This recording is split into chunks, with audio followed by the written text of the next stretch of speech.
Hello everyone, how you all? Welcome back to Sunya IAS guys. I hope you all are doing really great and must be working hard for your upcoming prelims guys.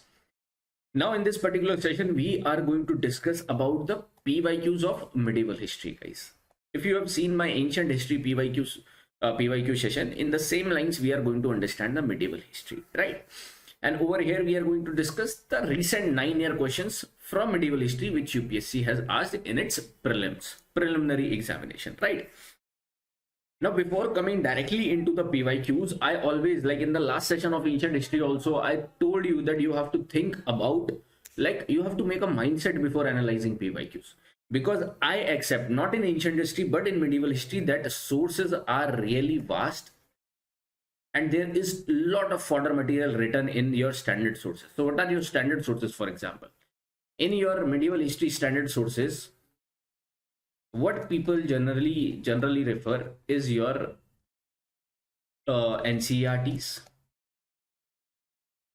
that is of 7th class NCERT for medieval history, and also in the ancient also you will be seeing NCERTs are being read. But specifically I'm talking about this medieval history standard sources. So you once study NCERTs, okay?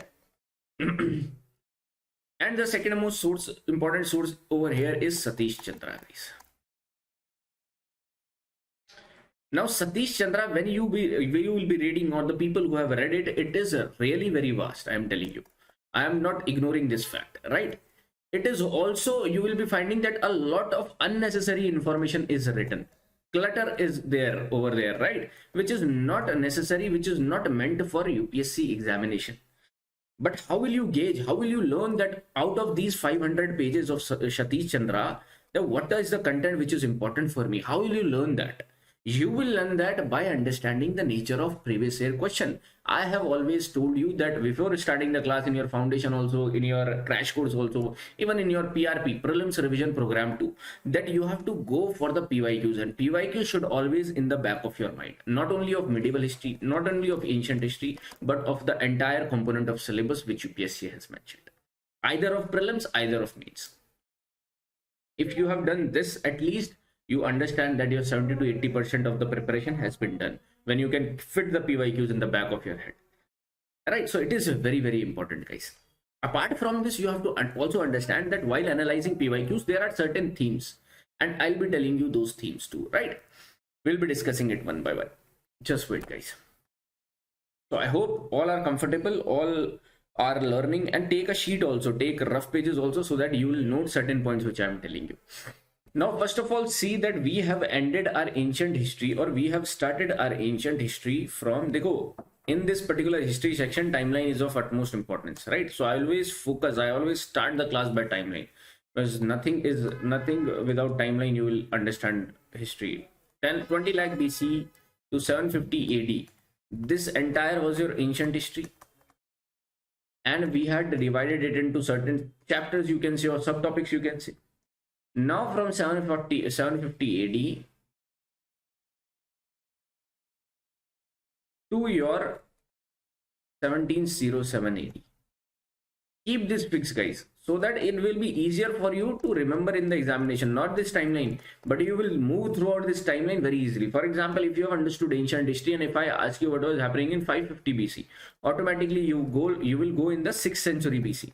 600 to 500 BC, rise of Jainism and Buddhism, rise of Mahajanpads, also foreign invasions were taking place. Iranian and Greek invasion started.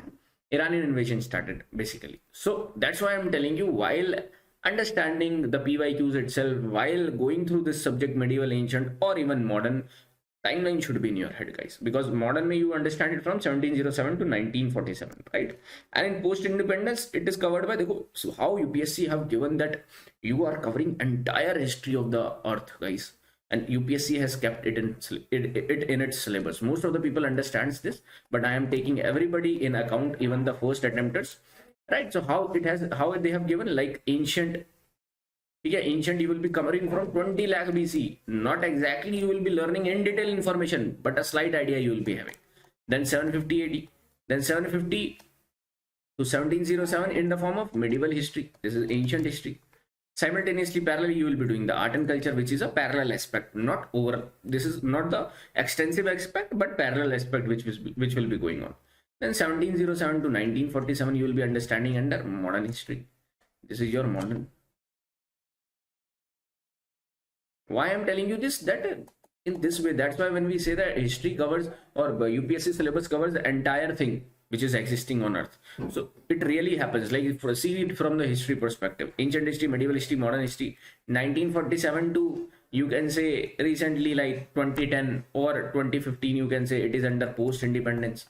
Then 2015 ahead to your 2024, it will be under the current affairs topic. Though current affairs we read of previous 2 years, not necessarily of 2015, but recent 5 to 6 year we considered as the recent current affairs, guys, because UPSC has the habit of asking some of the bizarre thing from 6-7 years before. But you don't have to run behind that 1-2 bizarre facts which UPSC is asking like several years ago.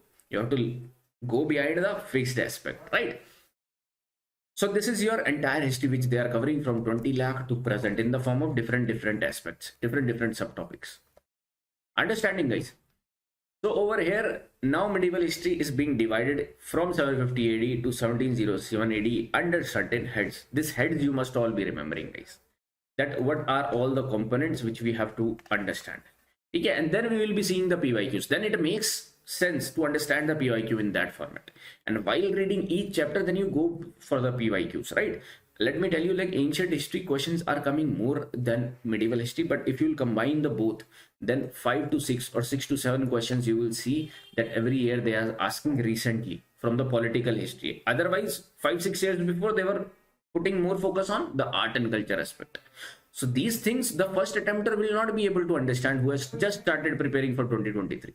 These things students will be understanding who have at least given their second and third attempt to. Right? They will be understanding that how UPSC is changing the pattern. Again, the option changes you have also seen how they are making it difficult. So those students who believed that rectification is not the aspect of UPSC, I am good in analytical understanding, they are wrong. You have to go for, always I say, there are 3 things which UPSC is demanding, guys. That is conceptual knowledge. Very important. Second is your analytical knowledge.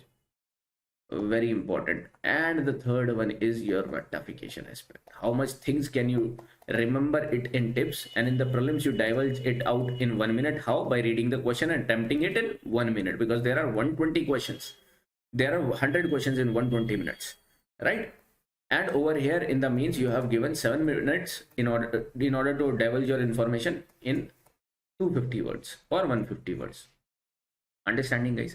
So let us see our topics in medieval history, guys. What are all the topics that are distributed from 750 AD to 1707 AD? So when you start understanding history, you must be understanding from 750 AD to your 1206 AD. These should be very fixed, guys. Certain things were happening in the political scenario of India, and you study it in the form of first tripartite struggle for Kannauj,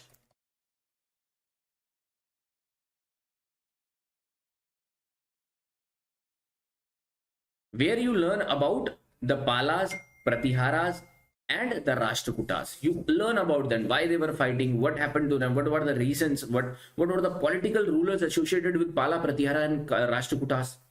Like Dantidurg was from, like Mihir Bhuj was from, like Dhampala, Gopala, Devwala was from, like Vigraraj was from. Right? So like this, they are asking you. They are not asking that who won the whose battle. Like, because these 3 are fighting for Kannauj. So everyone, sometimes you will be seeing Pratihara will be winning, sometimes you will be seeing Palas will be winning, sometimes you will be seeing Rashtrakutas will be winning. So these type of information they will not be asking. I will be telling you by the PYQs that they are focusing upon the political rulers and their association with the dynasties. Right? Later on you will be seeing that how these Gurjara Pratihara are getting fragmented, and the second topics become your Rajput kingdoms. And they also flourished from this 750 or 900 onwards. Not exactly I'm telling you right now, because I'm not teaching you this medieval history. I'm just giving you a crux of this syllabus, right? Also, you will be seeing that when I have always told you, when internally we are weak, when internally we are fighting in the time period of Mahajanpads, then Achaemenian and Greek invasion happened. Understand, guys? When we were forming Mahajanpads and Mahajanpads were getting formed, each one was fighting with each other in order to trying to increase their influence. So you were seeing that when we were internally feuded or internally feuds were having between us, then foreign invasion happens in the form of Achaemenian and Greek. Then again you see this invasions in the form of when Mauryan dynasty declined. So whenever there were some major dynasty which has formed the empire, there were no attacks. Whenever there is decline, whenever there is ruckus inside the political scenario of India, there will be attacks. Then the attacks you have seen in your post-Mauryan, that means after Mauryans, in the form of Indo-Greeks, Sakas, Parthian, Kushan. Then after this post-Mauryan, Gupta came. In Guptas, you will not see any invasion. But in later Guptas, you will be seeing the invasions. Because later Guptas whole declined. Again, people started to fighting with each other. So Hunas came. Now again, you will be seeing Palas, Pratiharas, Rashtrakutas are fighting for Kannauj. Nobody is seeing the western frontiers. Right? I have always told you that western front, we have one weak link till today, till present time, guys. And this you can utilize in your international relations, internal security too. That we are protected over here by mighty Himalayas, from here by oceans, right? Over here by our sea, Arabian Sea and Bengal Sea. But we are susceptible from here. This is our susceptible zone. And the past is over here, right? Since history, you are seeing, since Greek. And now when you are understanding in this way, history becomes more interesting and you remember facts. Then facts will not be appeared. Then you will be remembering, oh, what happened then? Oh, what happened then? All right. So like this, I'll be teaching you in this crash course of both ancient and medieval. You don't worry about that. Okay, I'll be putting every fact, everything in your tips, guys. So just wait for the crash course which is going to come. And those who want to take foundation class too, they can take the foundation too, guys. Foundation is more elaborative, right? So you have to understand the same condition emerged in 750 to 1206, where inside political scenario was weak. So attacks will be happening. So attacks will be happening in the form of invasion of Arab and invasion of Turk.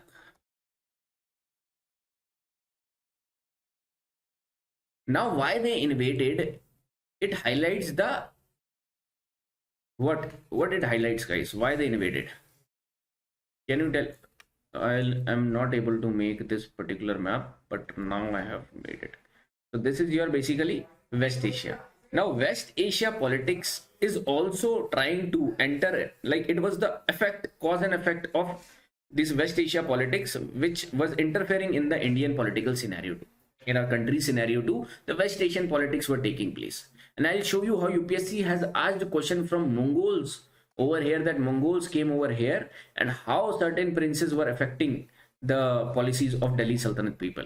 Right, so that way it becomes important. Nobody is asking you in-depth information about this West Asian politics. Though in Satish Chandra you will be seeing that they are mentioning the king's name, their son names of West Asia, which is not important, guys. Just read and ignore them. You don't have to feed your mind with unnecessary clutter. Right, cut the clutter, guys. Whatever you are reading, you don't have to feed over here. That's how the role of, that's why the role of a mentor becomes important. That's why I'm taking this session too, that PYQ, make PYQ your mentor, guys, or your guiding light. If you don't want to understand from any other of your mentors, right? Make PYQs your guiding light. Otherwise, no other things will be helping you. Okay. So over here, third topic will be invasion of Arab and invasion of Turks. You will be seeing where Arab invasion you will be seeing in the form of Muhammad bin Qasim. Turk invasion, Muhammad Ghori, and your, sorry, पहले आते हैं हमारे Mahmood of Ghazni, right, who attacked 17-20 times, and then आते हैं हमारे Ghori, and they will be entering. And then you will be seeing from 1206 to 1526, you will be seeing the Delhi Sultanate. This is your fourth topic. And in Delhi Sultanate, you will be studying how different dynasties came. And basically 5 dynasties came, guys, right? One was your slave initially. In the class itself, or if you don't know their timeline, then it is a must, guys. Timeline should be in your tips, and I'll be showing you how PYQs are focusing on timeline. Slave dynasty. Then is your Khilji dynasty. Then is your Tughlaqs. Then is your Sayyid. And then is your Lodi. Entire timeline should be in your tips. If I say that in the Jalaluddin Khilji time period, in the Alauddin Khilji time period, though UPSC will not be directly asking you that Alauddin Khilji period was from 1300 to 1320, 1290 to 1420. This way they will not be asking you guys, but they will be giving you timeline in the question itself. Then they are asking further facts, because UPSC wants you to, UPSC knows that this much you might be knowing. Now I'll ask ahead of that what else you know about. So that's why these things are really necessary about their timelines and their political rulers and their contribution. This is all you study in Delhi Sultanate, right? Now fifth topic becomes important. Your over here 1526 to 1707, something else was also going on. Or fifth topic, you should study about the Vijayanagar and Bahmani movement, please. Vijayanagar and Bahmani kingdoms. Because you understand, guys, when Delhi Sultanate got weak in the 13th, 14th century or 14th century, you will be seeing one kingdom will be rising over here. That is in the form of Bahmani, and over here this is Vijayanagar Empire, and the whole history of Vijayanagar and Bahmani you will be reading. Krishna Dev Rai, these political rulers are very important, right? In Vijayanagar Empire, you will be reading about certain dynasties like Sangam, Soluva, Tuluva, Araividu, and their political rulers. In the class itself, in the flowchart form, I let you remember all of this. In the revision class of PRP, I try to do justice to cover it all in just like 2-3 classes, right? Though it is not justice with ancient and medieval history to cover it in 3 days, but it was just a revision session. So we have taken it from the revision angle only. Here, guys. So this is your Vijayanagar Empire, Bhakti, this is Bahmani kingdom. And parallelly, you will be seeing that the religious context, in the cultural context, what was going on in India. You will be saying that when I will be asking you 6th century BC, what was going on, the rise of Buddhism, Jainism, rise of alternative ideas. In the time period of Kanishka, you will be seeing Mahayana, Hinayan was going on. In the time period of Pala, you will be seeing Vajrayana Buddhism. In the South Indian kingdom, early medieval Bhakti movement, you will be understanding that early Bhakti movement was rising, guys. So parallelly over here, you will be seeing the starting of Bhakti and Sufi movement, which will go on. Bhakti and Sufi movement. And Bhakti and Sufi movement will become your 6th topic. Over here, you have to know about the Bhakti and Sufi movement. You have to know about the scholars. You have to know about their timeline when they were existing. Dadu Dayal, Kabir Singh, Shankaracharya, what are their philosophy? Madhavacharya, Nimbarkacharya, Vallabhacharya, what are their philosophies when they were existing, on whose time period? Again, I am saying you, timeline is of utmost importance, guys. Bhakti and Sufi will be covered in your art and culture class. You just see over there the questions of Bhakti movement, Bhakti and Sufi, right? Apart from that, 1526, this is 6th topic. 7th topic is your Mughal Empire, guys. Coming up of Babar, coming up of Humayun, then Sher Shah for a period, then Humayun back, then Akbar, then your Jahangir, then your Shah Jahan, and then your Aurangzeb. These things, these particular rulers you have to study over there. In short, I am telling you guys, very important contribution you have to see over there. I have told you in the class itself that 2 military expeditions are of utmost importance. One is of Alauddin Khilji, second is of Akbar. How they expanded through militaristical terms in the whole India, how they expanded.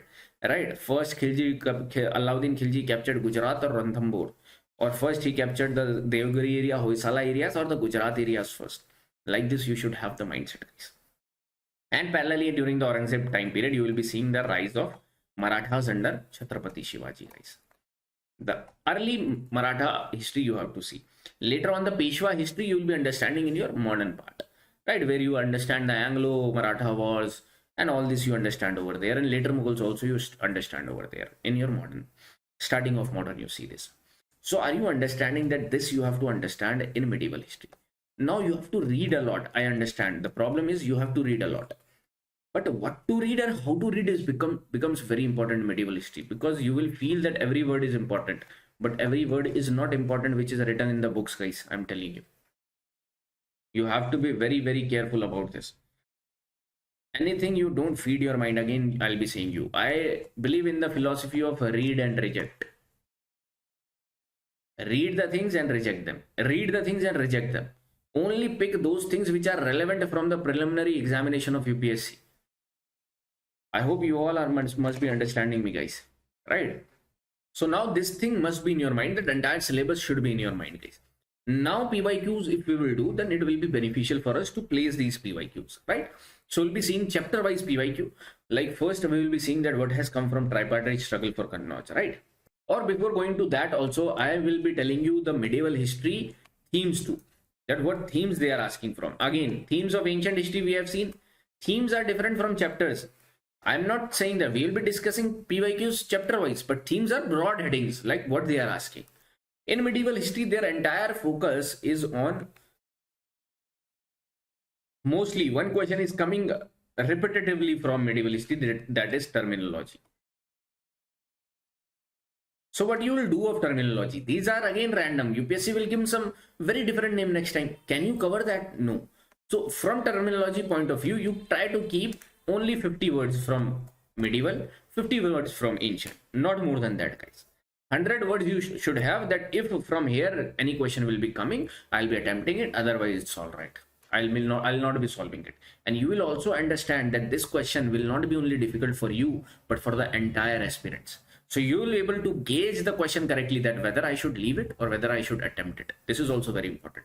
And this becomes, this understanding you will develop when you have the entire syllabus or the entire content which are in standard sources in your tips, guys. Then also then only you will be able to gauge that whether to leave this question or whether to attempt this question. I hope you must be understanding me, guys. These are very important things which I am telling you apart from reading.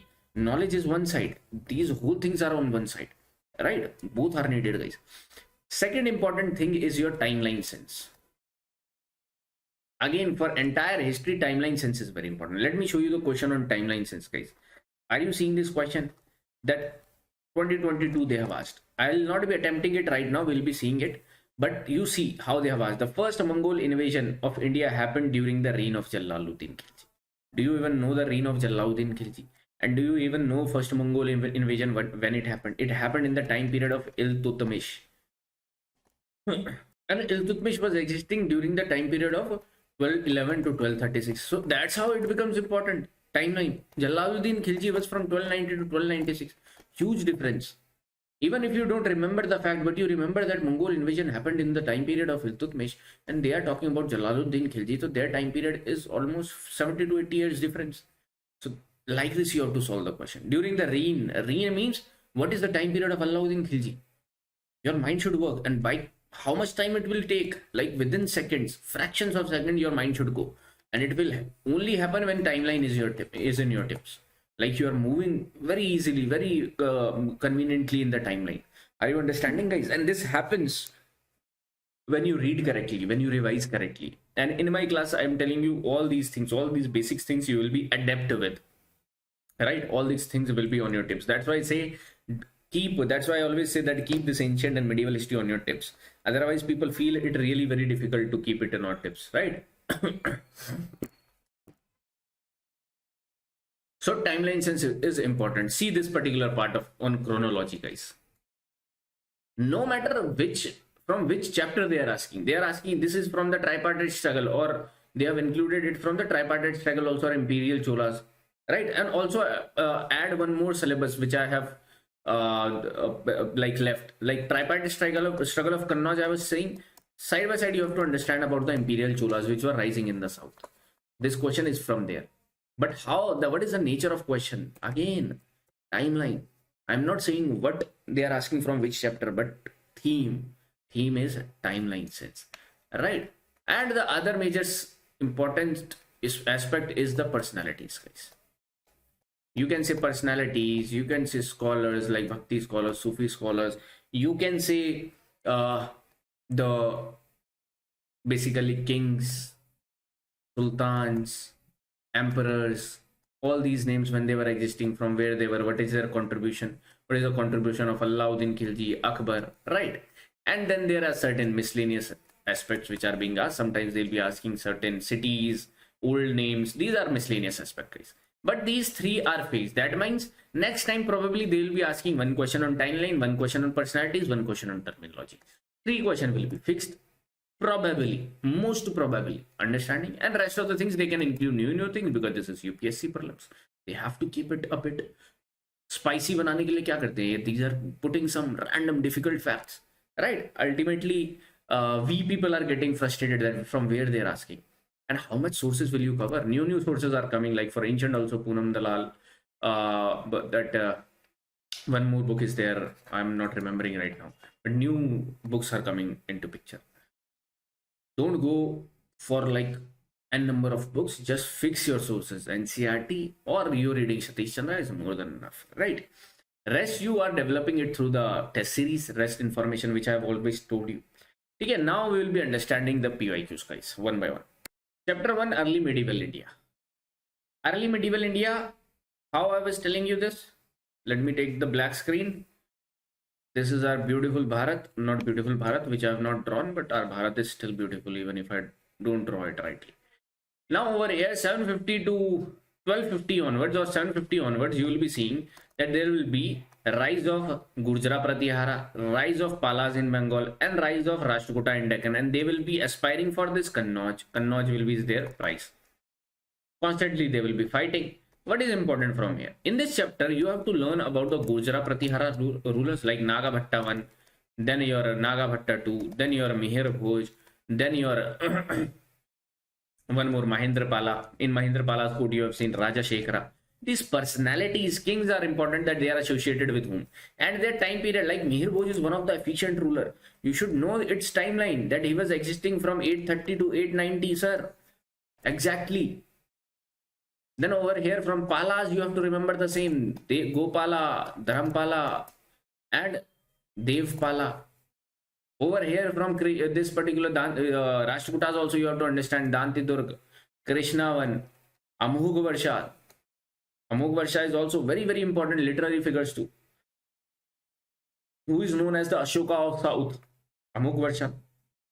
So the political context is very important. Who is the political leader? And side by side in the southern Indian history from 950 and their time period also. In the class I have made you remember their time period also. Can you write the time period for those students who have studied from me? Time period aap likh diya karo that this you have told or this you have remembered, right? So over here you will be seeing the rise of Imperial Cholas too. And Imperial Cholas, I have told you that initial three rulers are not important, but they are significant. They are insignificant, but they are important because they have started their dynasty. So you will be seeing Vijayala, Adityavan, Pratanka first, not important, but they will be ruling from 850 to 950 initial 100 years. Then 980, 990 onwards, you will be seeing important rulers like Raja Raja 1, Rajendra 1. These are important rulers, and I told you to remember their timeline. Can you write the timeline of Raja Raja 1 and Rajendra 1? Let's see how much you remember. See guys, I can easily take you to the question. See, this is the question. I can easily give you the answer, but in this way, it will not be fruitful for you. I am also telling you that how you have to understand certain things. What is important from this early medieval India? So topic under early medieval India is tripartite struggle for Kannauj plus your imperial Cholas. Also Arab invasions, Turk invasions. Also Rajput rulers. These three topics become important from early medieval India. Yeah. Now, how much information, they have asked information in 2022 recently. Correctly matched they are asking. That means they are just asking, they are not asking who is Nanuk, why is Nanuk did that, what are the contribution of Nanuka. Because these are regional dynasties, guys. And in regional dynasty, they will not ask you much detail. Who will be asking you much detail about Nanuk? The people who will be studying for MPPSC or state PCS examination. Right? Their local, right? Their regional dynasty, they have to understand it in great detail. So over here, they're asking that Nanuk is from, Jaya Shakti is from, Nagabhattu is from Bhoja. Now, when people were students were giving that attempt, so they felt Bhoja very easy because they understand Mihir Bhoj in Gurjara Pratihara. So they did it wrong. Very nice. That it was easy to eliminate. But options you see, now you have to know all. Otherwise, you will not be able to attempt. He also see Nagabhatta 2. He understood that Nagabhatta 2 was also from Gurjara Pratihara. Because when you will understand Gurjara Pratihara, you will be seeing that initial rulers were Nagabhatta 1, then Vatsaraj, then Nagabhatta 2, then your Mihir Bhoj will come. Like this you will be seeing, then Mahendrapal, Mahipal, and the last rulers will be Yashpal. In the class, I made you remember all these guys. Now you see the importance of these things. Nagabhatta 2 is also from Gurjara Pratihara, so this is right. Till here, people were able to do easily. And UPSC also know that this you must have seen from your NCRTs, must be seen from your standard sources. But these two things are new and UPSC wants you to attempt it, right? Now you know that this particular third part is right. You have to find the correctly matched. So all four pairs are not correct, because you know that this is 4 cannot happen, right? Bhuja is from Gurjara Pratyahara, so this cannot be answer. One you have eliminated, guys. ठीक है, these two questions are from tripartite struggle for Kannauj. And Chandala Parmara as Rajput kingdoms. When you study Rajput kingdoms, you have seen that Rajputs of Solanki, Chauhans of Ajmer, Tomars of Delhi, this Parmaras of Malwa, and this Chandelas of Jeja Bhukti. Jeja Bhukti is your Bundelkhand region. In that particular part, Rajput kingdoms, you have to just focus on the who founded this dynasty, who is the important ruler, and who ended it. These three things you should know about them, guys. That initial first ruler of this Solanki, first ruler of Chauhans, first ruler of Tomars, first ruler of Parmaras, and first ruler of Chandela. When you have done this much information only, you will be able to select that Nanuk is the founder of Chandelas, or he was the initial ruler, guys. Later on, when you study much rulers about Chandelas, you will be seeing that Jaya Shakti is also a Chandela ruler, not Parmara. Right? So this becomes wrong. So only two are correct, guys. Now, what do you get to know about from this question? It is not that whether you are able to attempt or not. Now, the information which you have got, that you have to only know the political names of the rulers associated with these dynasties. Like Bhoj, this Bhoja is two Bhoj you study in this particular part. One is Mihir Bhoj from Gurjara Pratyahara, other one is King Bhoj of Parmaras. Okay, over here you study that. One ruler is Paramardi Dev. This is also important. Prithviraj Chauhan 3. They will not be asking you this because everybody know this. So likewise, you have to have certain rulers on your tips, guys. From this question, you try to know that. Okay, answer will be only 2 pairs. The answer will be B, only 2 pairs. Right, but this is considered to be a difficult question, not difficult, but medium question, because those who have studied it rightly, they will be able to solve these 3 options. Right, they will be confused about Jaya Shakti, because Jaya Shakti is a middle ruler in Chandelas too. He was not a very efficient ruler, guys. Now I can make some important things about Jaya Shakti because it is being asked in UPSC. Now I can make a big deal about Jaya Shakti, but in reality, Jaya Shakti was not a big deal, guys. Right, but from this whole history perspective, I am saying, not from the Madhya Pradesh perspective where Parmara dynasties were ruling. Maybe his contribution will be very, very more, right? So understand from this perspective. I'm giving you a very clear picture, guys. And now solve this question from 2020. Recent questions I'm telling you, 2020, 2022. What do you understand by this question? That exact timeline they are asking, guys, and this is one of the difficult question if you don't know the timeline. This is a cakewalk if timeline is in your tips. Rise of Pratiharas under King Bhoj. It means Bhoja is being talked about, Pratiharas one. And in UPSC, they will never confuse you about which Bhoj they are talking about. Okay? So don't get confused about that. So rise of Bhoj, I told you to remember from 830 he rose. So 830 AD, his timeline. Establishment of Pallava power under Mahendravarman I. Even if you remember that we ended ancient history by reading the southern Indian kingdoms, and if you will be knowing that this over here Pallavas and Chalukyas were ruling. Even if this much information you know, then you will be able to attempt this, that second was before Pratiharas. So this might be happened during 600 AD, right? Exact timeline, let me give you. 600 to 630 AD he was existing. Right now, it is not important to take out the timeline, guys, because you have to understand it very peacefully when you will be reading these subjects, right? So, ये आपने समझा 600 to 630 AD. In Pallavas, I told you to remember Mahendravarman I, then your Narasimhavarman I, then your Narasimhavarman II, then your one more Rajsimha I have told you to remember, right? And a contribution of Narasimhavarman I, you know, is the Vatapi Kunda, right, guys?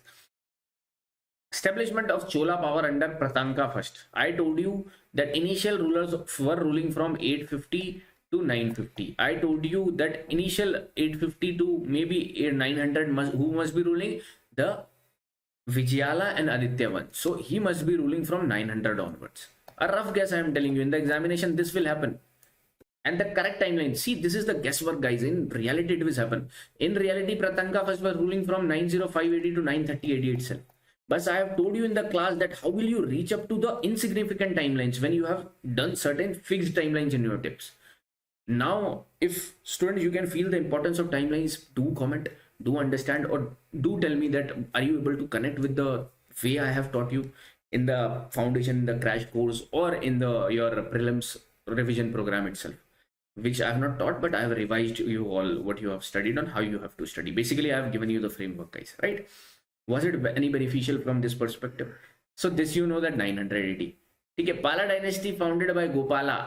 Now this you know this was happening in 750 AD. So you know that by Pallava itself you have studied Indian ancient, 2 will come first. So these two options are rejected. You are left with A and C. Then you know that Pala dynasty came into picture, right? So 2, 4 is over here. King rise, you will Bhoj rise, you will be seeing 830. So C will be your answer, guys. 2, 4, 1, 3. Understood, guys? This was about your first things. Not frequently, देखो, next time they will not be asking the same question. They can be asking you from the Rajput kingdoms, any one ruler, they will be picking you. Next time they can be asking you about Muhammad bin Qasim invasion, about Ghurid invasion, about Ghaznavid invasion. In 3 statements, they will be mixing it. Like this, they will be also doing it.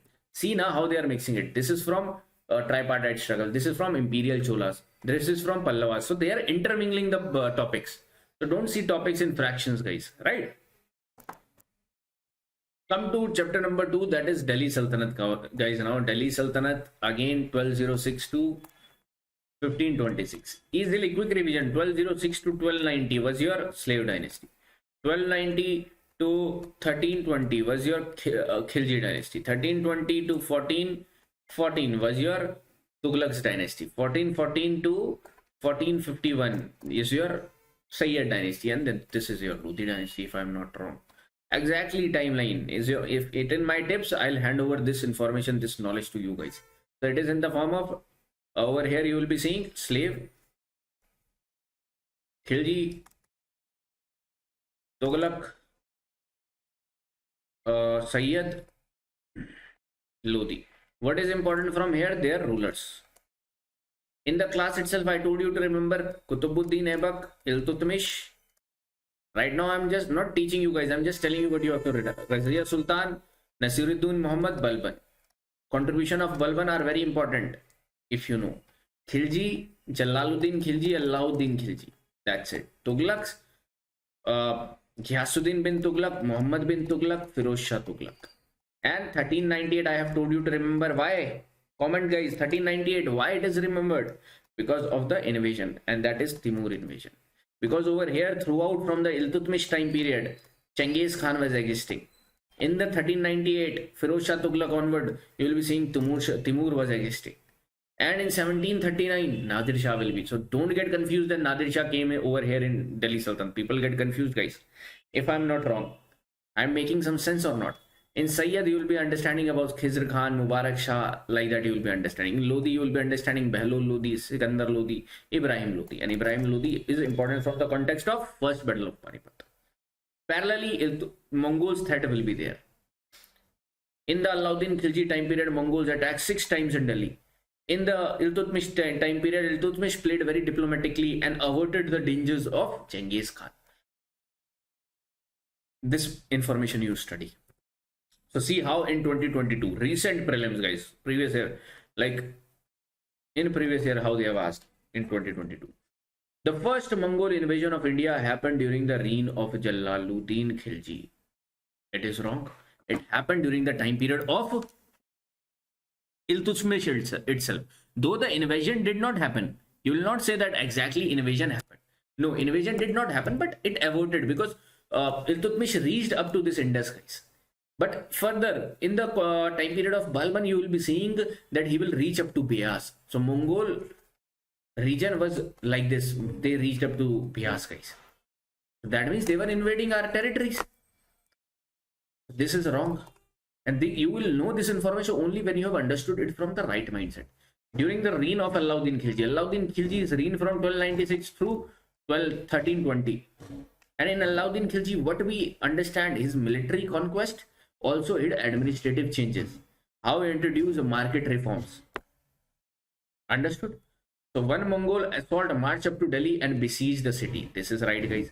See, when Alauddin Khilji, I have told you in 1299 AD, he was fighting in Gujarat, capturing Malik Kafur. The whole story I have narrated. 1301, he was at Ranthambore. 1303, he was at Chittauds. When he was fighting in Chittauds, over here, Mongol utilized this particular aspect and came over here, guys, in Delhi and besieged the city. Then Alauddin Khilji went and just defeated and railed back the Mongols, guys. You will be understanding in history too that how initial rulers were weak, so they were playing diplomatically. But as soon as strong rulers came like Alauddin Khilji, Muhammad bin Tughlaq, they will be fighting to the Mongol and they will be showing their might, the Delhi Sultanate might, that how strong their army was. So over the period of time period, like Balban introduced some military reforms, how it has been affected, how much positive effect you can see it in the time period of Alauddin Khilji, then Muhammad bin Tughlaq, right? So you have to understand it like this way, guys. So this is right. Third, Muhammad bin Tughlaq temporarily lost portion of northwest of his kingdom to Mongols. This is not the case. You will see Mongols become weaker, or not. If Muhammad bin Tughlaq or Delhi Sultanate ruler became very efficient, very powerful, that they were challenging the Mongols. That's how in Muhammad bin Tughlaq time period, you will see that he introduced one experiment, that is Khorasan expedition. Though he avoided it, but Khorasan expedition was to have the control over all these West Asian countries. So this is also wrong. Mongols did not take any northwestern because at that time Mongols were inferior to us, right? So answer will be only 2, guys. Correct have been asked. Mark this particular thing also in the examination. Again 2021 they asked on Mongols and their influence. Again 2022 they asked. See the relevance, guys, right? So see, it was during the time period, it was during the reign of Iltutmish that Genghis Khan reached the Indus in pursuit of the fugitive Khorasan prince. If you've analyzed the PYQ in 2021, you would be able to attempt 2022 part. And the importance of PYQ. So Iltutmish time period was from 1211 to 1236. Part of slave dynasty, Ilibari dynasty. He was also important from the point of view of forming administrative changes in the form of Chahalgani. He introduced trusted minister should be with me, right? And later on I told you how this Chahalgani will create problem to the Sultan. So initially in the time period of Iltutmish, you will be feeling or you will be seeing that these two are very good, that Chahalgani is helping the Sultan. But later on, you will be seeing that how Chahalgani were playing the kingmaker position. They were, by their hooks and crooks, by their politics, they were making the kings. Like Balban made Nasiruddin Shah king, right? So this is right. Also, you understand that who was Khwarizm prince? In the Satish Chandra, they have let you know the entire politics which were going on in West Asian history. But in my class, I told you that what to pick from those areas. You only have to know that what dynasties were existing over here.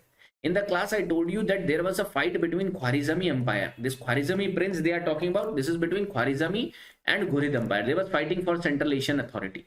But Khwarizmi win over the territories of Ghurid, and Ghurid was forced to move eastwards. That's how they attempted to conquer India or attempted to invade India in the form of Muhammad Ghori versus Chauhans, which was happened in Battle of Tharins. Understanding in the class itself, I tell you, not only Khwarizmi, guys, I also told you Samanid, I also told you Safavid, I also tell you Achaemenian Empire. Only the words which are important, but in books you will read a lot of information. In the books, Khwarizmi prince name is written. You people might be writing names in your notes also, but I'll be telling you nothing which is like no particular content which is not related to India or Bharat is not important, guys. Whatever written about the history of West Asia is not important. You just have to know the overview, not their prince's name, not their son's name like Alaptugin, Subuktugian. These are not important, right?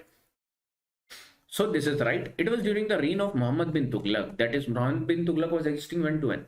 He was existing 325 to 1350. 5 experiments you might be knowing. That Timur occupied Multan and crossed Indus. You must be knowing that this happened in 1398, not over here. This become wrong. It was during the reign of Devarai II of Vijayanagar Empire that Vasco da Gama reached the coast of Kerala. So when you will be see again, this is a game of timelines. You know that Vijayanagar Empire was existing from 1336 to 1650 on till, right, in during these 300 years. You know that this was divided between Sangam, Talua. You know that Devarai existed from Sangam, and Sangam existed from 336 to 1468 only. And you know that Vasco da Gama came 1498. There is no link, right? So this is also wrong, guys. So even if you don't get so close, so you understand, even in the examination, you remember Vasco da Gama, everybody knows 1498. But you can get up to this Devarai to timeline only. If you can gauge their timeline, automatically you will do it, mark it wrong. So two questions, a lot of many questions in ancient also, in medieval also, I'm showing you from timeline, guys. And how they are asking timeline in a very cryptic way. They are not saying directly that tell me the timeline of Devarai, Vasco da Gama. Like this, they are not giving you question. Over here, Iltutmish, and their timeline is written over here. Right, they are giving it in a very cryptic way, guys. So you have to understand. I hope you all must be connected. You all are understanding. We should move ahead. Which of the statements given are correct is being asked. So first statement is only correct. So only first answer will be there. Right, guys? Now let us move to the next question. Come to the third question, guys. With reference to medieval India, which one of the following correct sequence regarding to the terms of size? Again, in the class itself, I was telling you how you will divide the administrative units of early Vedic age. Like over here, you will get Jana, then you will get a Vis, then you will get a Gram, then you will get Kul. In the later Vedic period, Janapada happened. These are provinces, large tribe units. Like in modern times, how you have seen Chakras, Ahars, Sangrahana, and then your gram. Sangrahana is group of grams. Ahar is districts. Chakra are provinces. Then in Gupta's time, how you have seen Bhaktis, Vishyas, then Gramas. In the Delhi, in this particular period of, you will see Mughal or Delhi Sultanate, you will be seeing a proper large unit in terms of size they are talking about. Ascending order. Ascending order means छोटे से बड़ा, तो छोटा administrative unit, middle, then this means this is group of villages, this is district, this is your province. So province, you know, Subba was known as province, guys. So Subba should come in the last. Then is your Sarkar and then is your Pargana. So A will be your answer. Pargana, Sarkar, Subba. Like this they are asking, guys. Okay. You have to be careful while reading the क्या पता चलता है? What do you get to know about from this PYQ? That they are focusing upon the administrative unit's name. Right. Next question is of 2019. See, 2019, 2021, 2021, they are asking from here. In the revenue, again, terminology, in the administrative question, you can see in the revenue administration of Delhi Sultanate, the in charge of a revenue collection. In charge of Delhi Sultanate, they are being talking about. In charge of revenue collection, guys. So this you must be understanding over here. देखो Delhi Sultanate and Mughal का भी आपको मैं administrative unit बता देता हूँ. Delhi Sultanate administrative unit was Ikta, Sheikh, then over here Pargana will come. Yeah, then local villages, grams and all. Over here Mughal you will be seeing Mughal, you will be seeing Subba, because in Akbar's time you must be understanding that there were 12 Subbas. Then over here Sarkar, then over here Pargana. ठीक है, इनके head हुआ करते थे. For example over here you will be seeing wali और iqtidar, you will be seeing over here, right, over here shiqdar. In pargana you will be seeing these amils, and amils were related to the in charge of revenue collection. So this is right, guys. The Ikta system of sultans of Delhi was an ancient indigenous institution. So this is also wrong. You understand that this is not ancient indigenous institution, but taken up by the foreign rulers which have come over here in the form of slave dynasty, right? Like Iltutmish have introduced this system of Iktas. Okay. The office of Mir Bakshi came into existence during the reign of Khilji Sultan of Delhi. You will understand this Mir Bakshi came during the period of Balban itself, because Balban introduced Diwan-e-Arz, and Diwan-e-Arz commander was Mir Bakshi, guys, right? So this is also wrong. Third is also wrong. So over here your answer will be 1 only. And now this was the time period of 2019 when they used to give the option like this. Now how will they give? Only 1 correct, only 2 correct, only 3 correct, all of the above correct. Now options will be coming like this, right? Okay, so these were the questions which have appeared from Delhi Sultanate, guys. Now we will be coming to the Vijayanagar and Bahmani Empire. Over here you will be seeing that when Vijayanagar Empire was existing, Muhammad bin Tughlaq was ruling, and within fractions of second, Muhammad bin Tughlaq time period you should write down. Try to give me the time period of Muhammad bin Tughlaq. And over here I told you that Muhammad bin Tughlaq first had the Hariharan Bukka in his kingdom and gave them the separate principality as Kampili, where they get independence because Muhammad bin Tughlaq went to this control the northern India sides and they got it their independence, converted to Hinduism again, and made the Vijayanagar as their capital. And from there you will understand Angda, Sangam, Sulwa, Tulwa, they extended their territory, and KDR is their famous. KDR means Krishna Dev Rai is their famous king, guys. About the other history, like their timelines, you should know, their contribution, you should know. Now you understand how they have asked question recently from Vijayanagar Empire, guys. Just wait.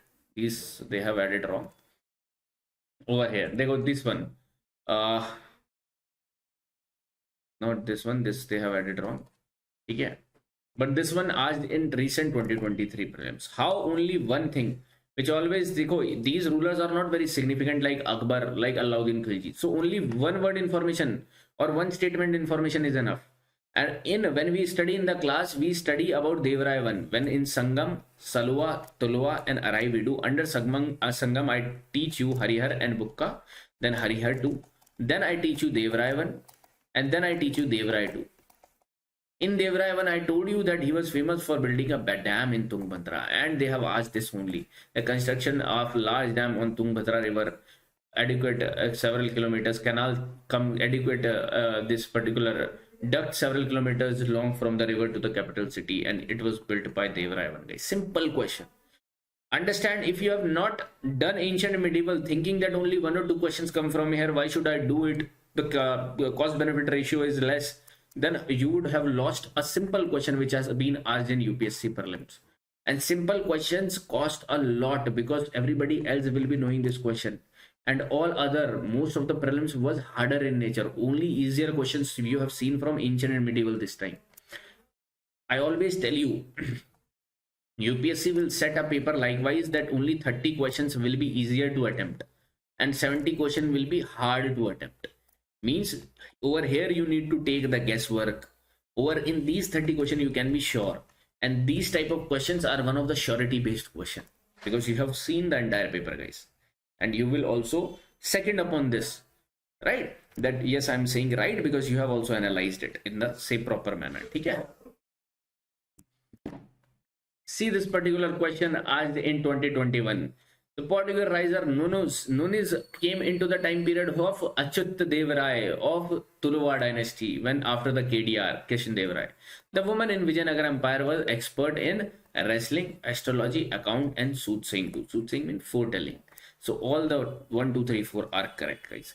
Now you don't have to go behind these type of information that what Nunes has said, what Abdul Razak has said, but you have to understand that their time period is necessary. Nunes was existing when Abdul Razak, you have to base your knowledge on the fixed core themes, guys. That timeline. Abdul Razak was existing when? Can you write? Marco Polo. Can you tell me? Niccolo de Conti. Domingo Paez. Domingo Paez were existing during the time period of Krishna Dev Rai. And like this, they will be asking you question like, for example, they will be asking you Marco Polo, Al-Baruni. Tell me more. Xuan Zhang. And let me give you Domingo Paez. Domingo Paez तो मैंने आपको बता दिया ना. Let me give you this. Niccolo de Conti. Now just comment, guys, when they were existing or in whose time period.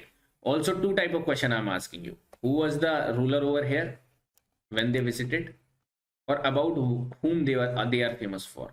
Okay, also their chronology. Who was existing when? Like, can you give me the answer 1, 2, 3, 4? So just arrange it. That 1 was existing first, 2 was existing second, 3 was existing 4. Like this you try to arrange, guys. Or just give me the timeline. Try to check, right?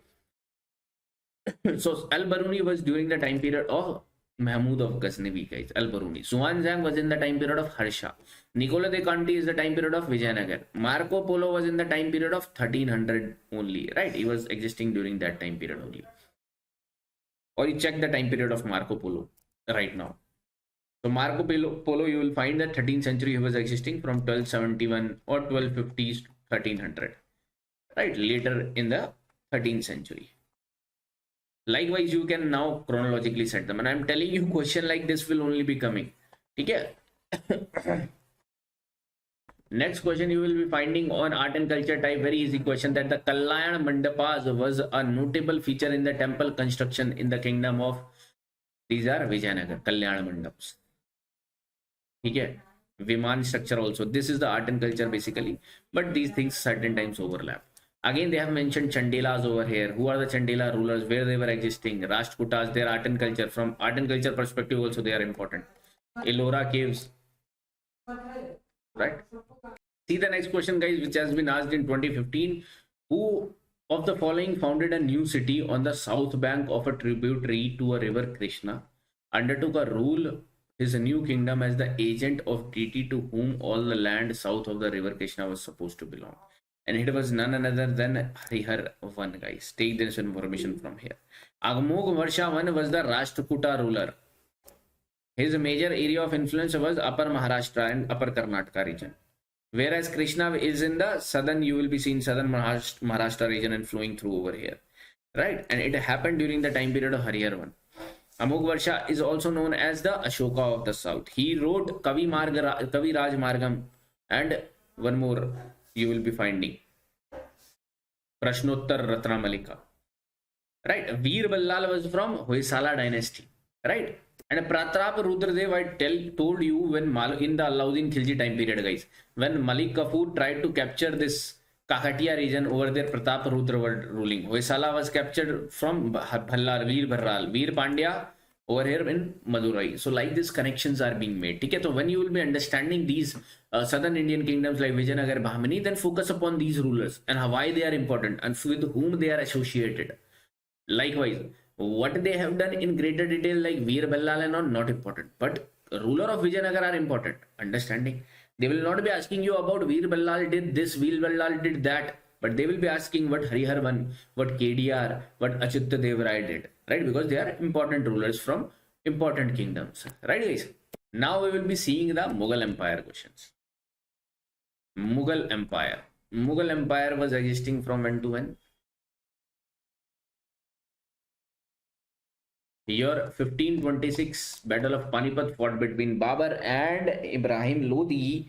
Babur came to power, and 1530 he came into existence. Babur. I told you to remember his story in a very conceptual way, where I was telling you Safavid existing in West Asia. Over here, Ottoman was existing. Over here, these Turks were coming, Uzbeks were coming, and in those circumstances, how Babur fled from there and established is based in Kabul and Kandahar region. From Kabul and Kandahar, he was having an eye in our prestigious country, that is Bharat. He was eyeing for that because India was the land of riches then. So he got an opportunity by Daulat Khan Lodi, by another uncles of Ibrahim Lodi, and also by Rana Sanga. He came over here and fought. 1526 he fought Panipat. 1527 he fought Khanwa. 1528 he fought Chanderi. 1529 he fought one war, that is Ghogra. Can you tell me with whom he fought all these wars, like line wise? 1526, 1527, 1528, 1529. Write it down, guys. While studying Babur, it is important apart from its literary sources and architectural contribution. Architectural contribution are less because the time period is short. Now 1530 to 1540 you will be seeing the coming up of his son, that is Humayun. I told you in Humayun period you have to learn about his brother's conflict, internal conflicts in the form of, like, one is civil war was going on. Not civil war, but conflicts with brother you will be seeing. And the brothers were Kamran, Askari, Hindal. Over here you will be seeing other thing, that Sher Shah was rising by taking the Chunar fort, and he fought two wars, Bilgram, that is Kannauj, Chunar and Kannauj. Sorry, Chausa and Kannauj. In 39 and this is in 1539 and 1540. And both the battle were lost by Humayun. Humayun fled to Iran and came back again in 1555. Whereas 1540, these 15 years were ruled by Sher Shah. Over here, Sur dynasty was there. The contribution in communication network, infrastructure network, contribution in administrative, contribution in land revenue system, you have seen. The Tudarmal was existing over here. A lot of information, a lot of sarais were built. Road networks were built, right? We had studied under Sher Shah. Then 1555 to 1556, he ruled from for the short time period when Humayun came back. After 1556, you will be seeing a long reign till 1605. That is of Akbar, guys. Akbar, I taught you in the way that you have to understand his initial, first of all, his initial issues with Bahram Khan, with his petticoat government, that is Mahamanga and his son Adam Khan. Uzbek nobles के साथ उनकी problem क्या थी? This you have to understand. Then when he got free from all this chaos, he went on ahead with the military expansion. Military expansion he did started from Malwa. Then you will see Rani Durgavati he will be fighting with. Then you will be seeing Gujarat capturing. He will be erecting Buland Darwaza in commemorating that victory. Then Chittor, then Haldi Ghati 1576. Like this, we have covered military expansion in a good day, in a good way, right? And then art and architectural aspects of Akbar are very important, guys.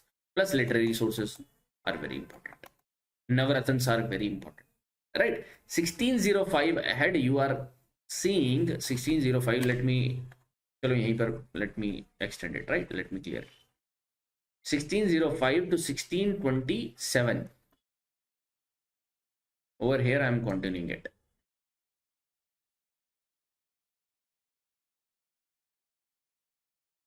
I hope you must be understanding, guys, because I cannot write very neatly right now. I'm just revising you all. 1627 to 1657. Because देखो, I could have easily done the marking of previous year questions, like question I'll be showing like I'm doing right now. But I'm giving you overall view how you have to study.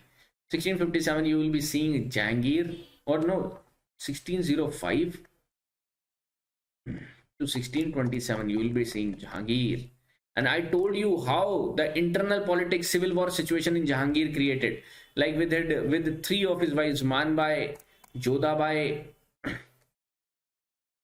and your Noor Jahan, and how Noor Jahan formed you will be seeing a very close government by introducing his brother and father into the government and important post. How then Shah Jahan married the daughter of this Asaf Khan, the brother of Noor Jahan. So all these relations I try to teach you, and I try to tell you that how these things were influenced to the emperorship of Mughal Empire.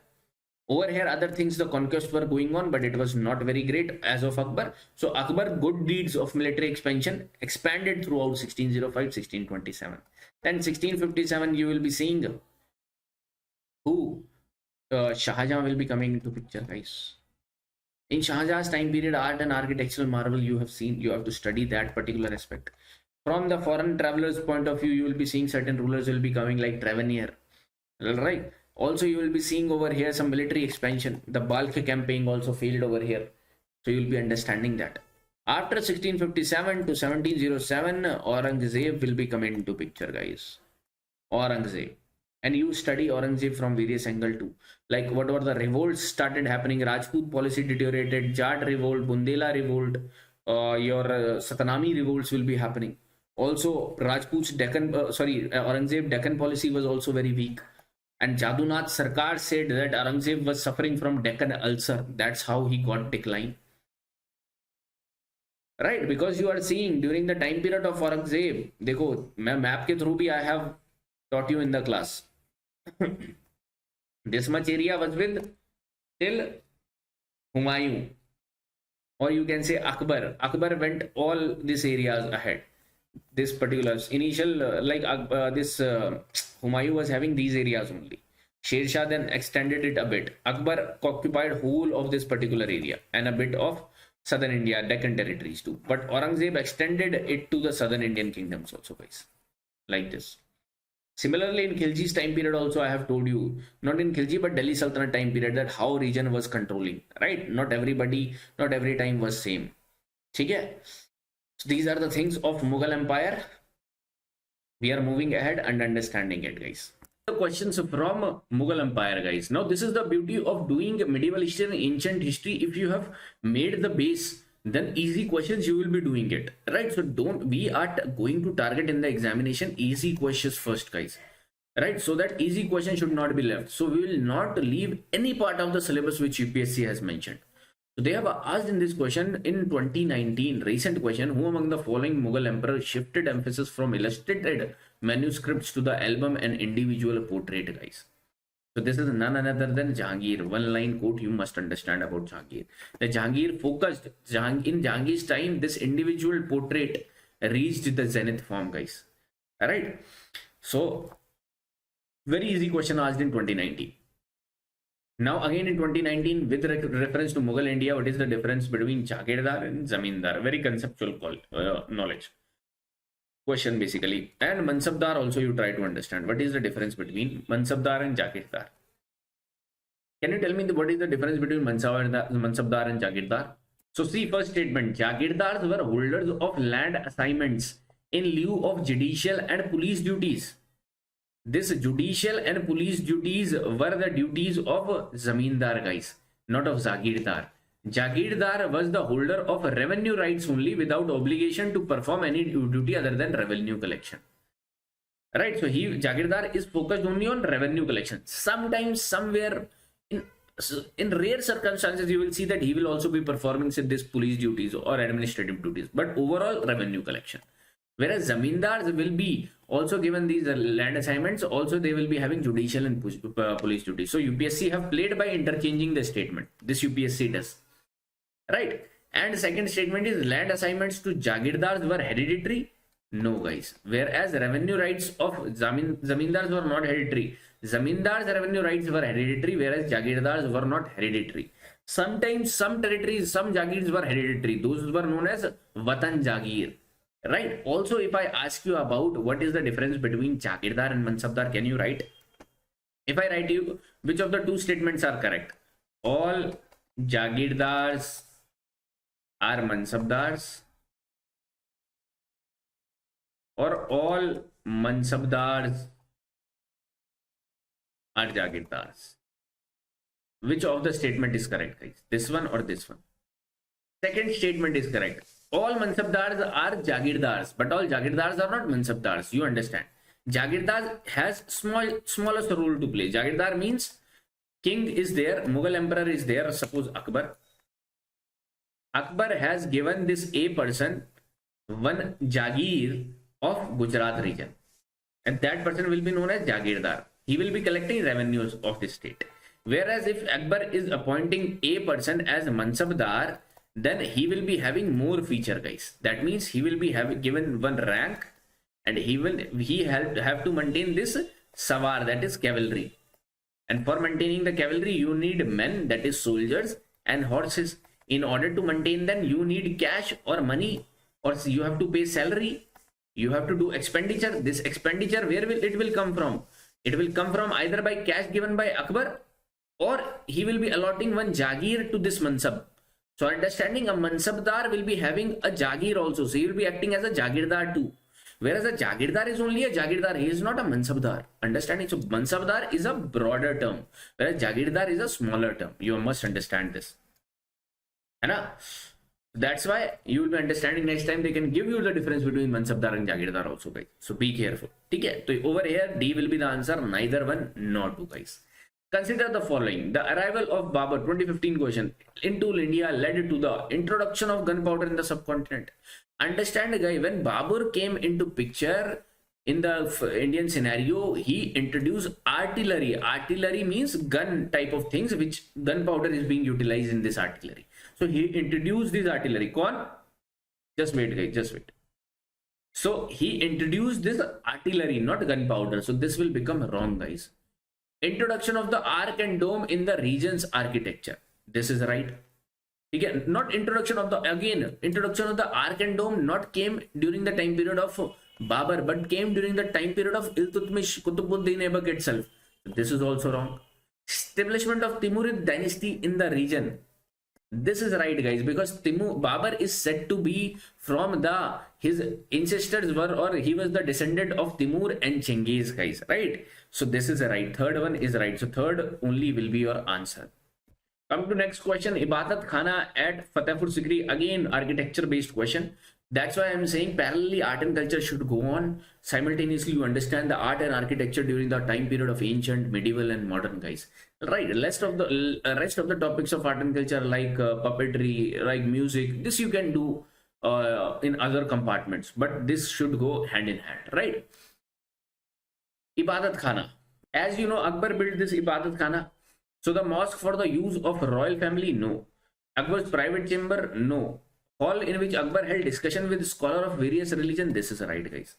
Right, so various religions people will be coming, Portuguese, Christians, Bhakti saints, Sufi saints will be coming and having discussions, guys. Right, so this is for that. Next question you see of 2022, guys, that is Yoga Vasishta was translated into, see, they are focusing upon literary sources too. Don't forget, right? Yoga Vasishtha was existing in Rigvedic times, guys. Vasishtha and Vishwamitra two rishis we have talked about, early Vedic period, 1500 to 1000 BC. But why they are asking you now in medieval? Because it was translated to Persian by Nizamuddin Panipati. They have already given you. Now they have made it simpler. देखो जब वो, whenever they will make the question tougher, they will give the option simpler. During the reign of, they have asked Akbar, Humayun, Shahjahan or Aurangzeb. So this has been written during the time period of Akbar, guys. This has been translated basically, not written. Because Vasishta wrote in the 1st century BC itself, in 1000 AD, 1000 BC itself, right? Now it is being converted into Persian by Nizamuddin Panipati in the time period of Akbar. Now your job, your role is to understand or see the few 4 lines of Nizamuddin Panipati, guys.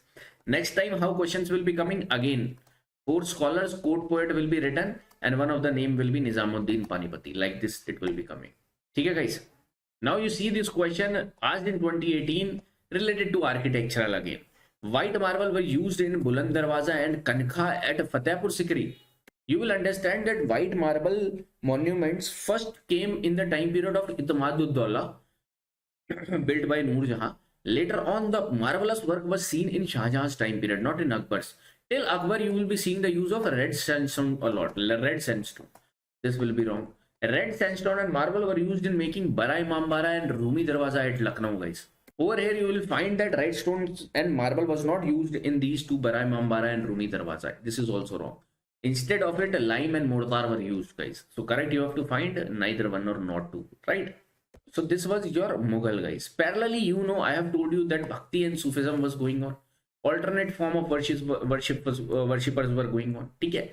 So Bhakti mein, when you will be understanding, 2 things are important. Their philosophies, intellectual debate, their literature. Literature means Vachanas, Tiruvakam, Naldivya Prabandhanam, Bijak, and your Abhangas, right? These are important. Philosophies mein like dualism, non-dualism means Dvaitwad, Advaitwad, pure monoism, like this you have to know. The scholars you have to know. Shankaracharya, Madhavacharya, their timeline you have to know. And similarly in Sufi mein you should knowing about the silsilas. 12 silsilas were there, out of which 4 were important. That is Chishti, Qadri, Suhawardi, and Nashakbandi. I'm just giving you a hint, guys. Not necessarily I'm writing over here. And they are scholars, right? So that is important. Let us see the Bhakti and Sufi movement.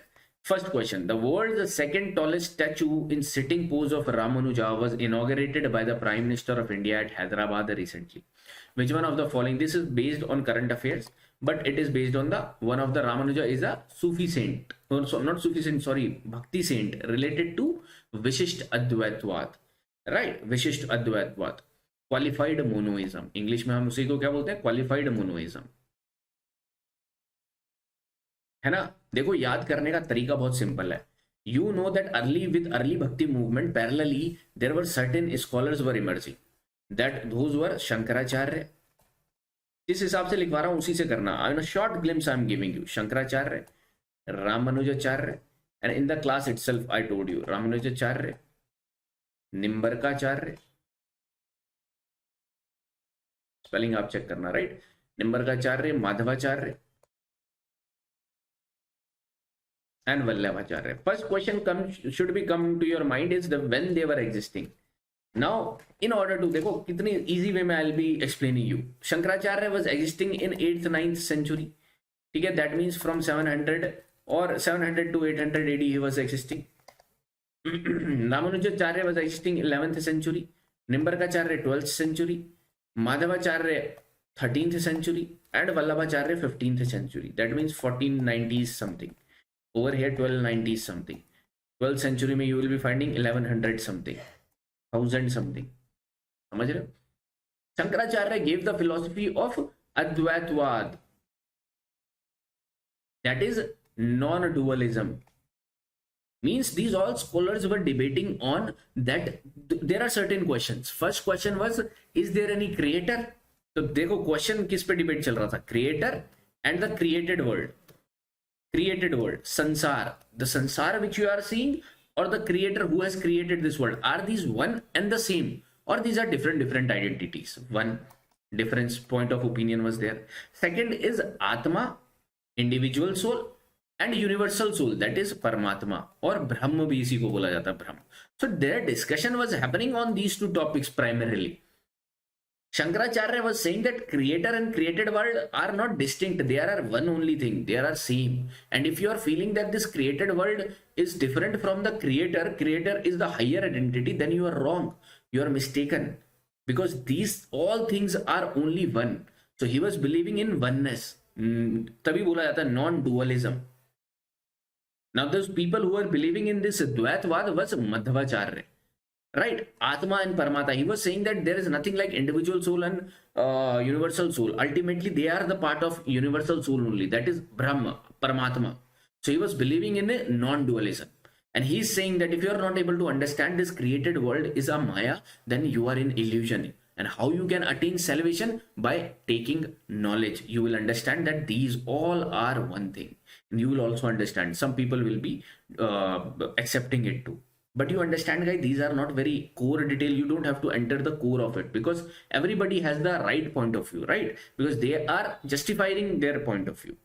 Then Ramanujacharya came and he said that there is some distinction between the creator and the created world. There is some distinction between the Atma and Paramatma. So he gave it that qualified monoism.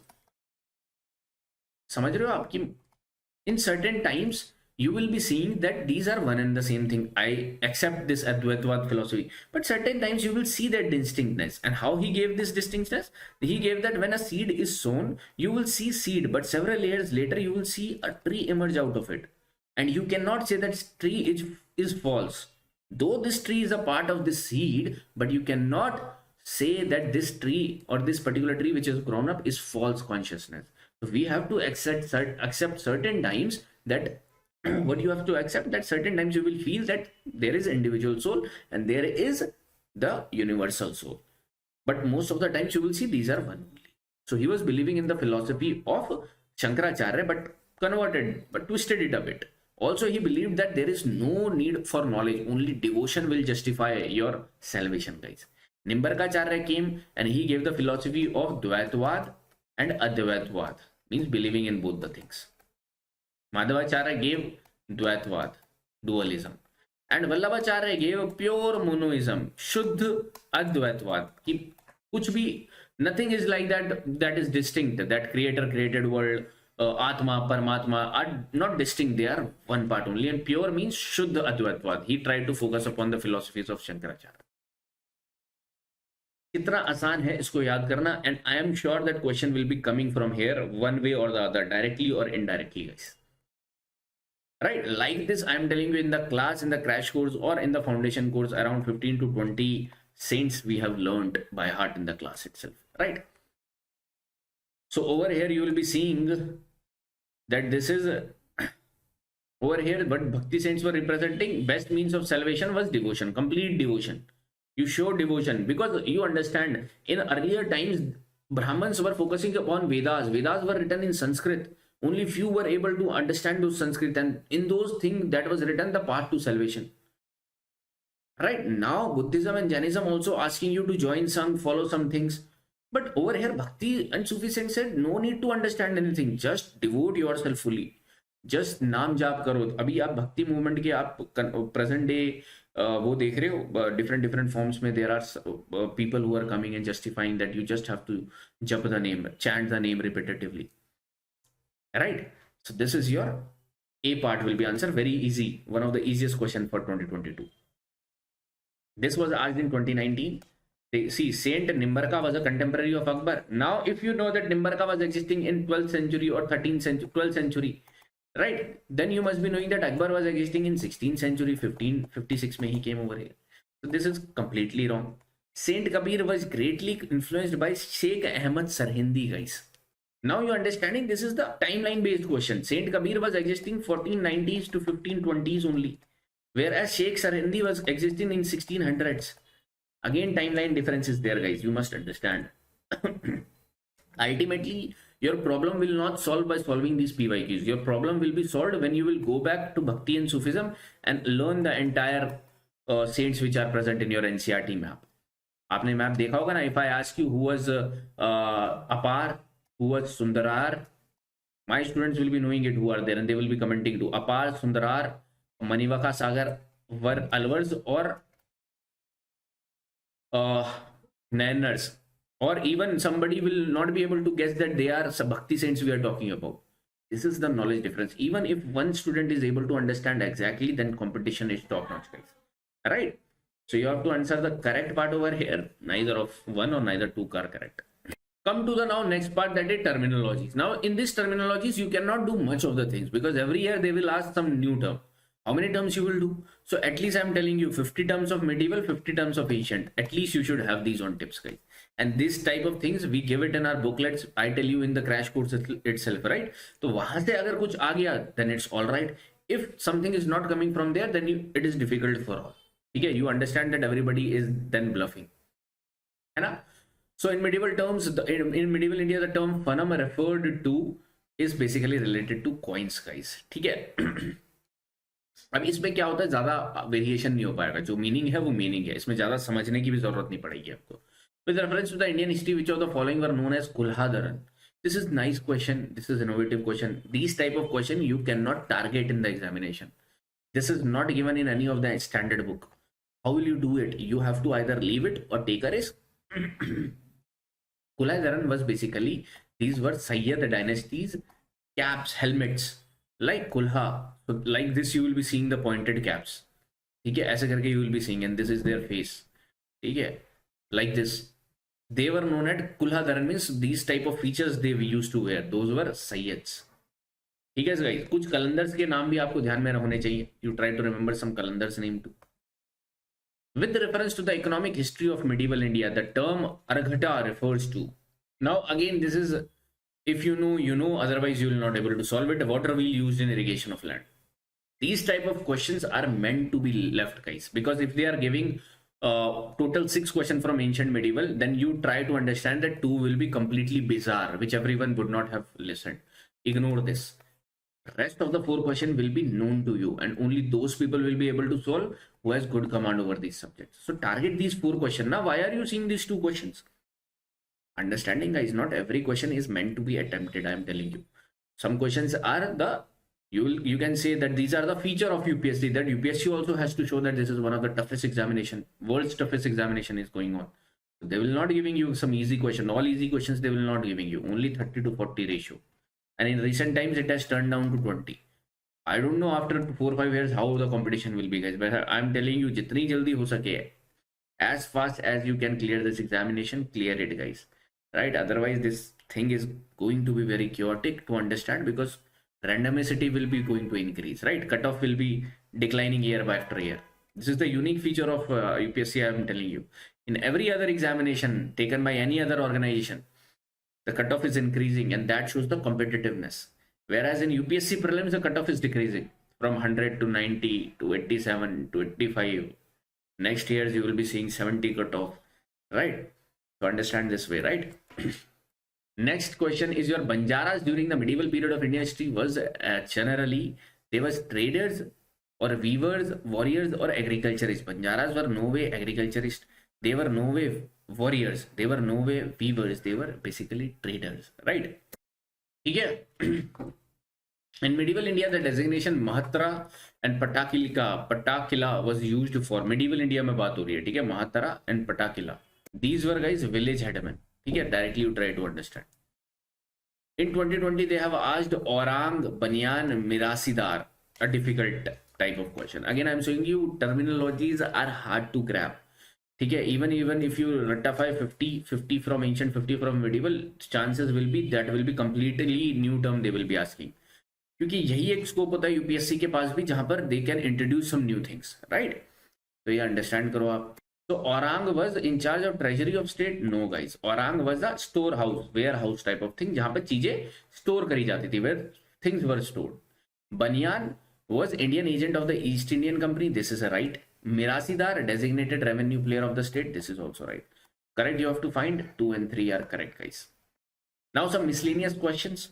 Though they can be given in any of these particular thing, but miscellaneous question. I have given this particular thing in ancient too because of the early 8th century they were asking. Now these dynasties were existing during the time period of Khilji. अब आपको पता कैसे चलेगा examination में?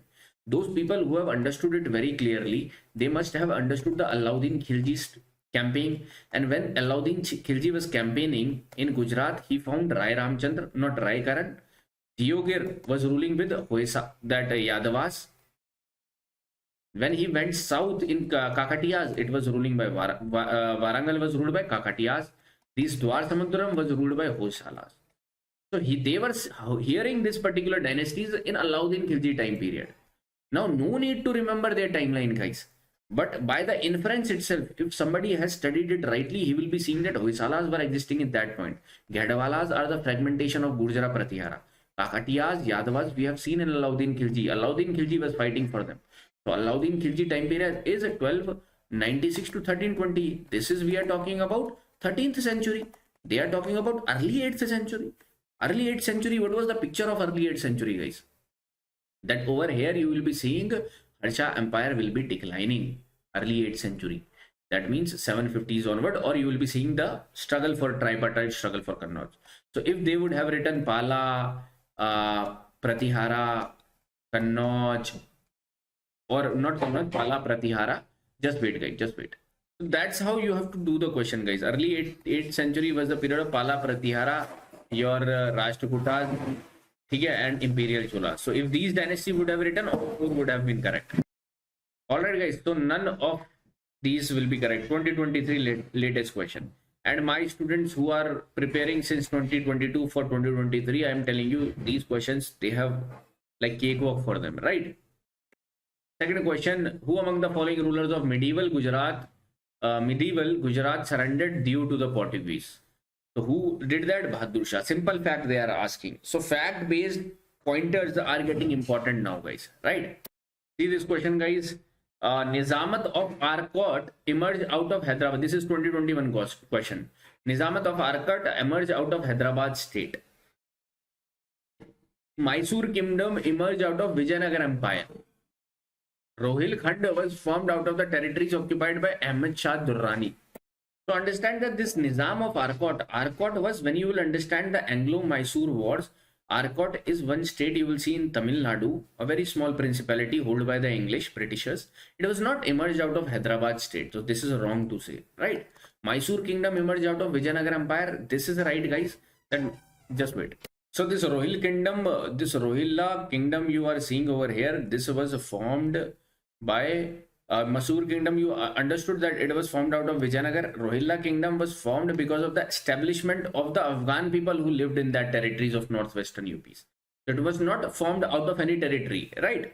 It was settled basically. So this third is also wrong. B will be your answer, guys. Then over here, which one of the following very important seaport in Kakatiya kingdom? Kakatiya kingdom, you will be seeing this Motupalli, very important seaport, guys, for the Kakatiya kingdom, right? Simple information. But what you have to do, Kakinada, Motupalli, Machilipatnam, Nelluru, just mark these on map, guys. I'll just do it as a homework.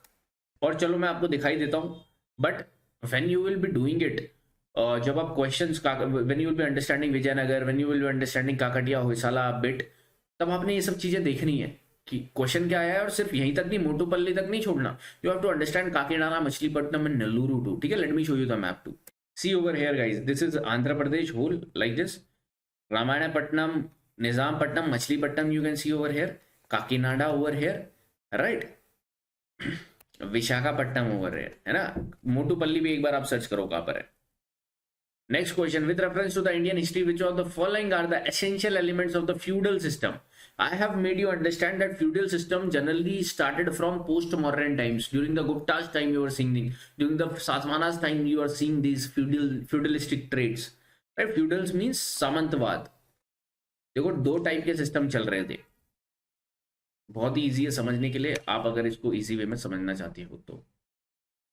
This is king A. King A want to occupy the country or occupy the state of King B. Over here, King B is this. This is King A. King A wants to occupy the territories of this Gujarat region, and there King B is ruling. How he can do that? He has two ways, guys. One way is annexing this in war, B, defeating him, and then appointing his brother C over in this particular state. Now, his brother, A's brother C, will be looking the affairs of this thing. This is known as centralization.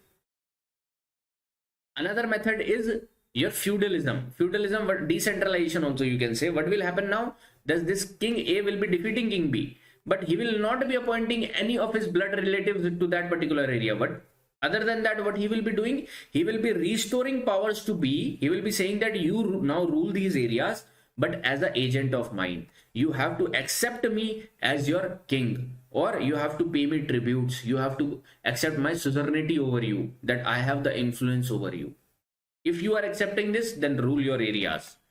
What is this? This is feudalism, right? And this feudalism, I have told you that initially kings was Maharaja, but later on in Gupta's time, I have told you that king became Maharaja Dhiraj, Raja, राजाओं के राजा. That means राजाओं, छोटे areas में राजा राजा rule कर रहे थे, feudalistic tendency, and then there was main king. Now this type of system will only work when there is a strong leader which is present, है ना. So they are saying that a very strong centralised political authority and a very weak provincial और local political authority. This was not the feature of feudalism. Strong centralisation होता ही नहीं, it is a decentralisation, right.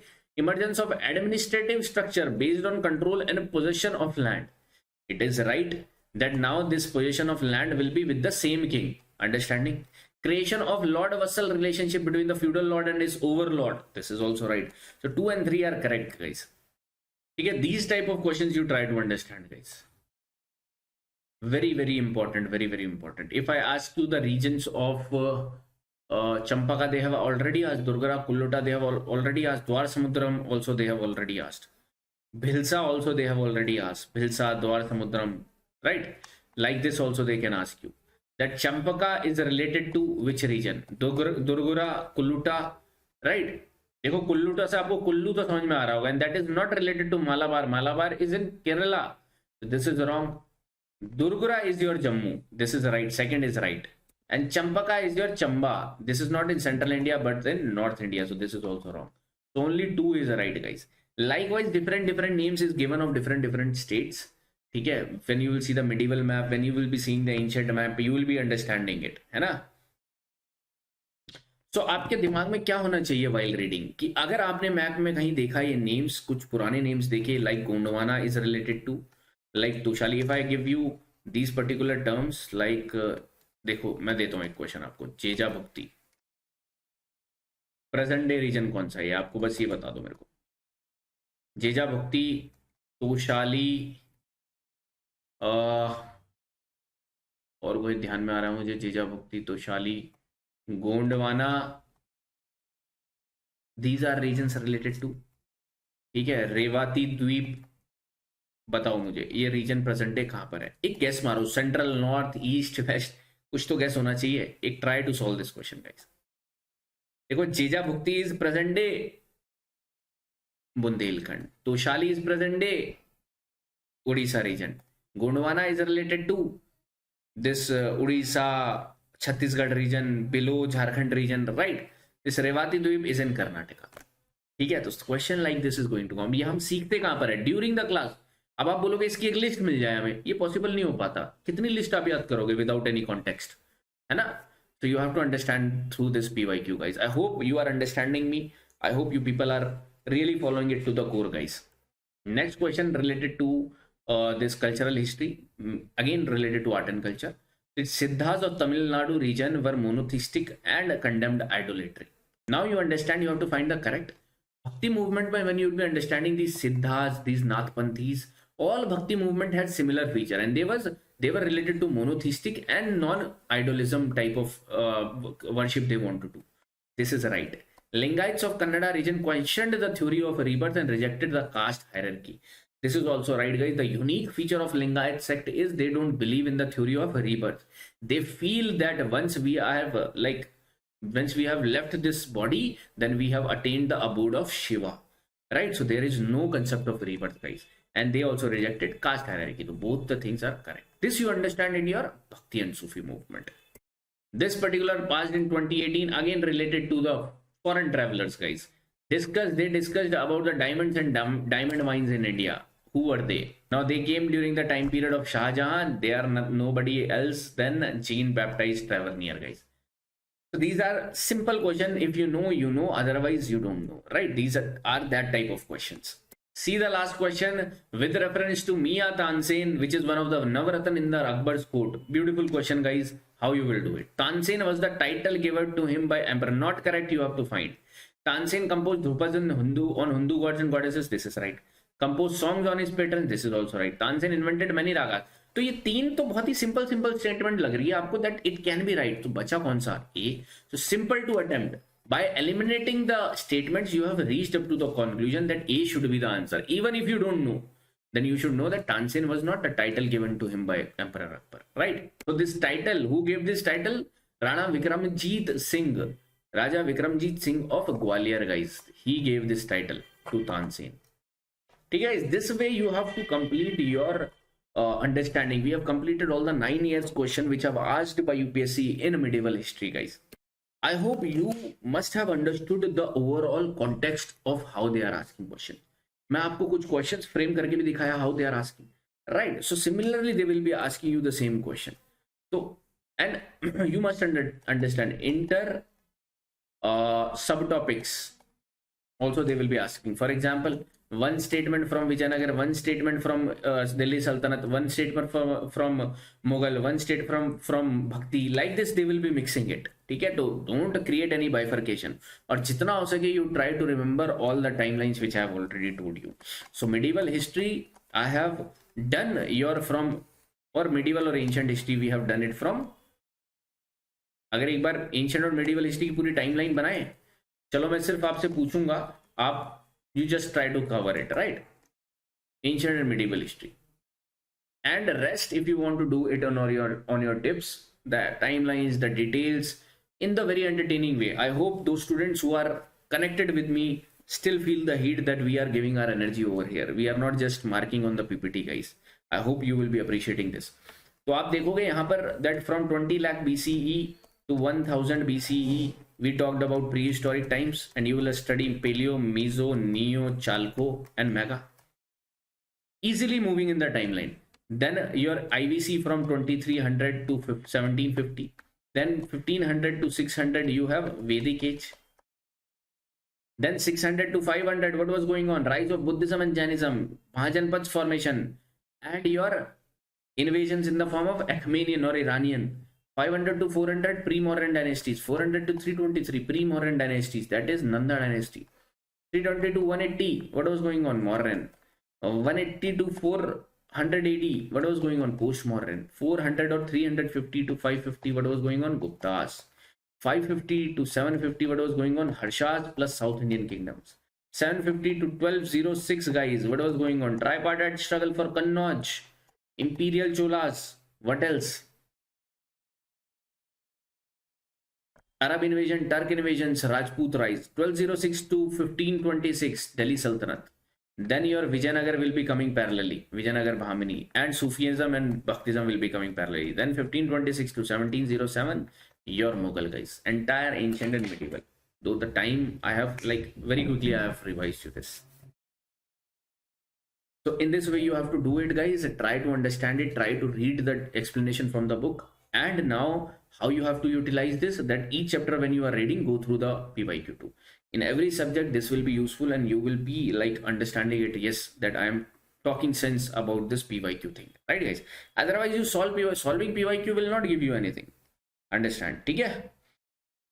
So let me just wind this up, guys. Thank you so much for attending this session. Those people who are over here who had patience to watch the entire lecture, thank you so much. I hope you will do your best by applying all your knowledge in the examination you will be attempting the question. Let me say this again, same question is not going to come again, but the base you are making from that questions are easily solvable. Thank you so much, guys. All the best for you, all the best to you guys, and if you like the session, do appreciate it. Thank you so much.